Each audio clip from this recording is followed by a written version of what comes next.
क्या आप खुद से नज़र मिला पाओगे कि आपके पास वो चीज़ थी और फिर भी आपने हमसे वो चीज़ ले ली? हम कोई उससे गरीब नहीं हो जाएंगे। लेकिन कोई इन बेवकूफ़ों को ये बताओ कि अगर किसी के पास कोई चीज़ होगी तो वो कोई तुम्हारी यूज्ड चीज़ क्यों मांगेगा या कोई एक्स्ट्रा चीज़ क्यों मांगेगा?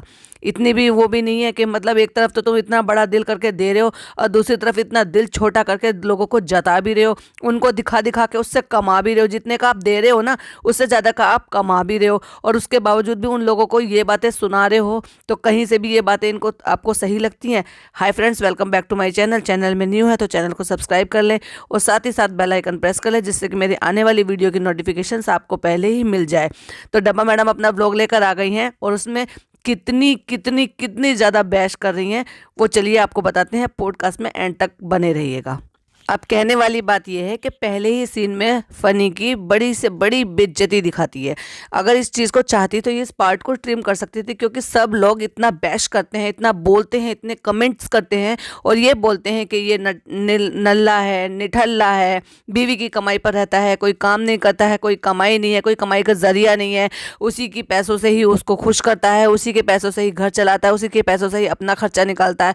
तो कहने का मतलब ये है कि पिछले 1 साल से जब से शादी हुई है, जब से हमने कोई काम, कोई जॉब, कोई भी अर्न करते हुए इसको नहीं देखा है। तो फिर ये कहने का क्या मतलब था उसको दिखाने के लिए कि इसको बैंक वाले फ़ोन कर रहे हैं क्रेडिट कार्ड के लिए। तो वो इस बात को बता भी रहा है कि क्रेडिट कार्ड के लिए मुझे फ़ोन कर रहे हो। मैंने कहा, उससे कहा है कि मेरे भैया, मेरे पास तो जहर खाने के लिए भी पैसे नहीं है, मैं तो सब्जी बेचने का काम करता हूँ, यानी कि मैं एक सब्जी का ठेला लगाता हूँ। तो ये बेइज्जती नहीं है तो क्या है ये? इसको आप मजाक में लेंगे क्या? मेरा कहने का मतलब ये है कि उसके माँ बाप अगर इस चीज़ को देखेंगे, सुनेंगे, रिश्तेदार ये सब देखेंगे व्लॉग, तो वो क्या सोचेंगे? अब सोचेंगे भी क्या, उनको आदत पड़ चुकी है एक्चुअली, और इसको भी आदत पड़ चुकी है। घर जमाई है तो है ही ये। दूसरी बात ये है कि जब वो इस चाहती तो इस बात को ट्रिम कर सकती थी या व्लॉग में नहीं भी दिखा सकती थी, लेकिन ये बहुत सारी चीज़ें अगर आप नोटिस करेंगे ना, तो जानबूझकर अपने व्लॉग में ये हरकतें करती है। फिर चाहे वो फनी के लिए हो, चाहे वो अपने भाई भाभी के लिए हो, बहुत सारी चीज़ों में अपने भाभी को शेड करती है। जैसे कि आपने पिछले व्लॉग में इसके में देखा था कि जब ये अपनी ननद के साथ कुछ कर रही थी तो क्या इसने टाइटल डाल रखा था, ये है रियल ननद भाभी का बॉन्ड।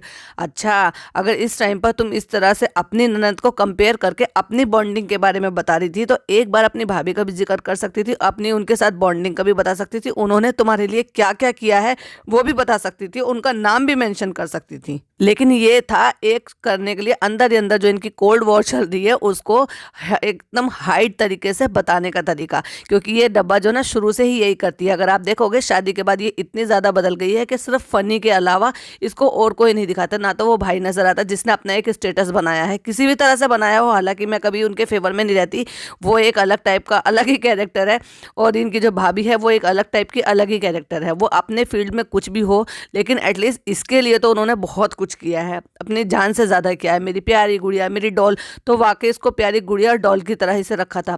एक टाइम पे आपने देखा था ना ये कैसा इनका रंग सांवला था, बहुत ज़्यादा फैटी थी, दांत टूटे हुए थे, बाल ऐसे थे, मस्से थे चेहरे पर। वो पूरी बॉडी जो है उनकी क्लीन करा दी है, पूरा फेस जो है फेस वाइटनिंग करा दिया है, ट्रीटमेंट करा दिया, पूरे नकली दांत लगवा दिए हैं, वेट लॉस करा दिया था, स्लिम ट्रिम करा दिया था, और एक इसको रियल इन्फ्लुएंसर बना दिया था। क्योंकि जब इनकी बॉडी इस तरह की थी तो इनको जो है प्रमोशन वगैरह भी नहीं मिलते थे, जबकि इंस्टाग्राम अकाउंट इनका 2014 से है, लेकिन ये इन्होंने ग्रो अप किया 2019 और 20 में, क्योंकि जब धीरे धीरे इनको ये सब चीज़ें होना शुरू हुआ, अपनी बॉडी पर इन सब चीज़ों पे कॉन्फिडेंस लेवल वापस से आया, तो ये सब किसकी वजह से हुआ? इनकी भाभी की वजह से।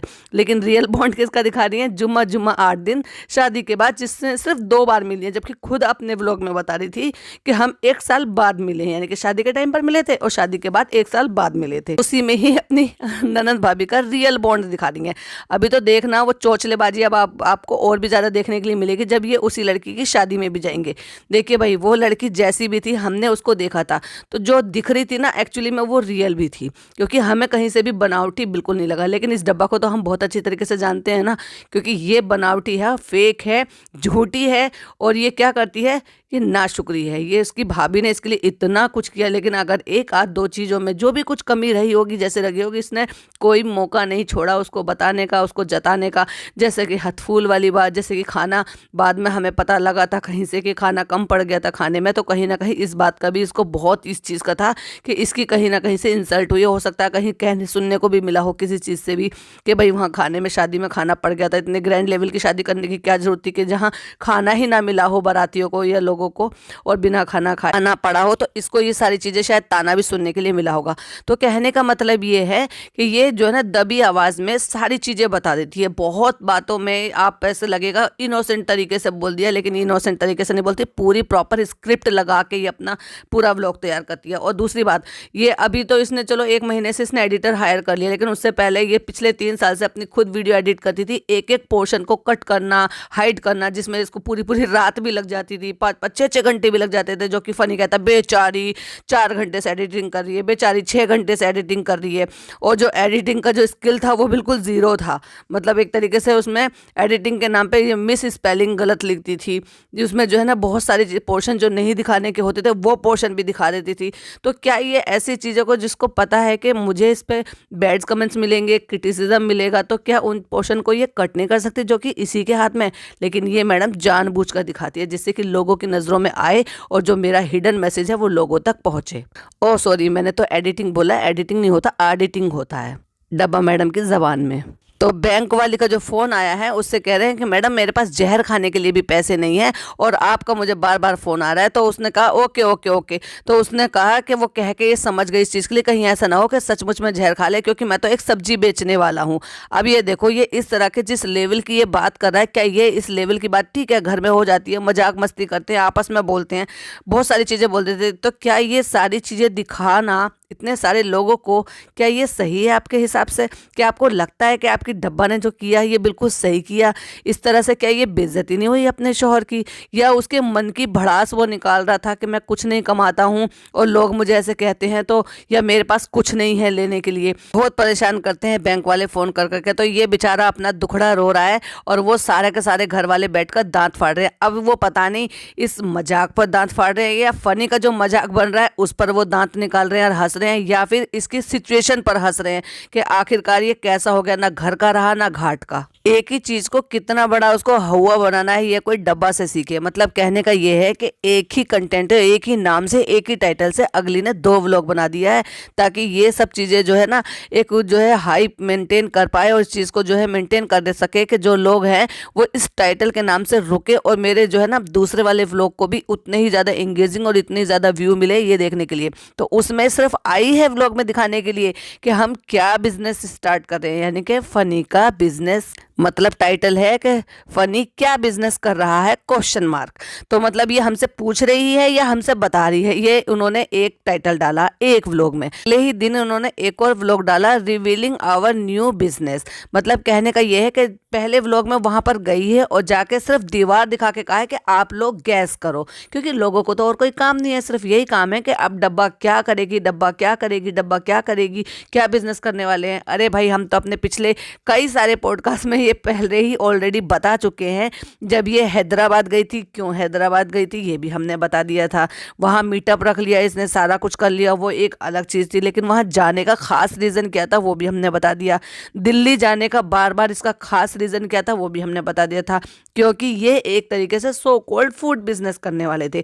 अब खाने की चटोरी तो मैडम ये है, बाहर का खा खा के मैडम ने सोचा होगा कि चलो अब खर्चा भी बचाया जाए और उससे कमाया भी जाए। तो एक तो फ्री का खाने को मिलेगा अच्छा और दूसरा फिर कमाने को भी मिलेगा। तो कहने का मतलब ये है कि या तो आपको दिल्ली में बहुत अच्छे कुक मिल सकते हैं मुगलई के लिए, या फिर हैदराबाद का जो खाना होता है वो बहुत ज़्यादा फेमस होता है। अब उसमें हैदराबादी बिरयानी हो या और भी बहुत सारी चीज़ें हैं जो हैदराबाद की बहुत ज़्यादा फेमस है। तो कहने का मतलब ये था कि ये जो इधर से उधर भागती फिरी थी उन दिनों, तो हमने उन दिनों ही बता दिया था कि ये किसी भी हाल में फूड के अलावा कोई और बिजनेस कर ही नहीं सकती, क्योंकि चटोरी जबान है। तो इसने सोचा कि क्यों ना फूड बिजनेस ही किया जाए, क्योंकि जिस टाइम इन्होंने फर्स्ट टाइम ये कहा था कि हम अपना बिजनेस शुरू करने जा रहे हैं और इन्होंने एक स्टोरी डाली हुई थी किसी बिल्डिंग पर खड़े होकर, तो जिस जगह की वो बिल्डिंग का जो एरिया था ना, उस एरिया में साफ नजर आ रहा था कि वहाँ कोई भी क्लोथिंग का काम या कोई और काम हो ही नहीं सकता, क्योंकि इंडस्ट्रियल एरिया है वन टाइम एक टाइप का सा। तो वहाँ पे फूड बिजनेस ही अच्छा चल सकता है, क्योंकि ऑन रोड पर इस तरह के सिर्फ फूड बिजनेस ही चल सकते हैं। तो कहने का मतलब ये था कि लोगों ने आंकड़े लगाए थे दो बिजनेस के लिए बहुत सारे, कि ये या तो ये कपड़ों का बिजनेस करेगी क्योंकि कपड़ों में इतनी ज़्यादा घुसी हुई है, और कहने का मतलब ये है कि कपड़ा इतना ज़्यादा खरीदती है और इतने लोगों के कांटेक्ट में, क्योंकि इसको प्रमोशन में कपड़ा बहुत ज़्यादा आता है, चाहे फिर वो हिजाब हो, फिर वो चाहे वो बुर्का हो, फिर वो अबाया हो, चाहे फिर वो कपड़े हो, फिर वो चाहे किसी भी टाइप के कपड़े हों, वो कपड़े कपड़े बहुत आते हैं।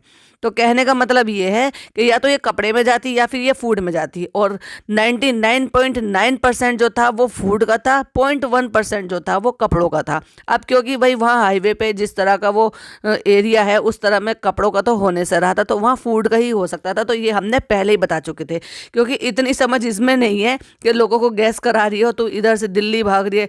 अब भाई हम दिल्ली वाले हैं, हमें पता है ना कि दिल्ली में शेफ ढूंढने तुम आए थे, दिल्ली से बढ़िया खाना और कहाँ का मिलेगा, या तो दिल्ली में मुगलई मिलता है या फिर आपको लखनऊ में मुगलई मिलता है। ये लखनऊ गई थी, वहाँ पर भी ये शेफ हायर करने के लिए गई थी, और फिर ये हैदराबाद गई थी। ये 3 ही जगह ऐसी हैं जहाँ पर आपको अच्छा और बढ़िया मुगलई खाना खाने के लिए मिलता है। तो डब्बा ने तो गैस करा दिया था, तो हमने ऑलरेडी जो है कई महीनों पहले ही गैस कर लिया था। तो चलिए भाई, ये था मेरा एक रिएक्शन इनकी बातों पर, जो इन्होंने फ़नी का मजाक उड़ाया और फ़नी को बेइज्जत किया। आपको वीडियो पसंद आए तो लाइक शेयर कीजिएगा, चैनल पे पहली बार आए तो सब्सक्राइब कीजिएगा, और नेक्स्ट पॉडकास्ट बिल्कुल मिस मत कीजिएगा, बहुत ही मज़ेदार पॉडकास्ट होने वाला है। तो मिलती हूँ मैं आपसे नेक्स्ट पॉडकास्ट में। टिल देन बाय बाय, अल्लाह हाफिज़, टेक केयर।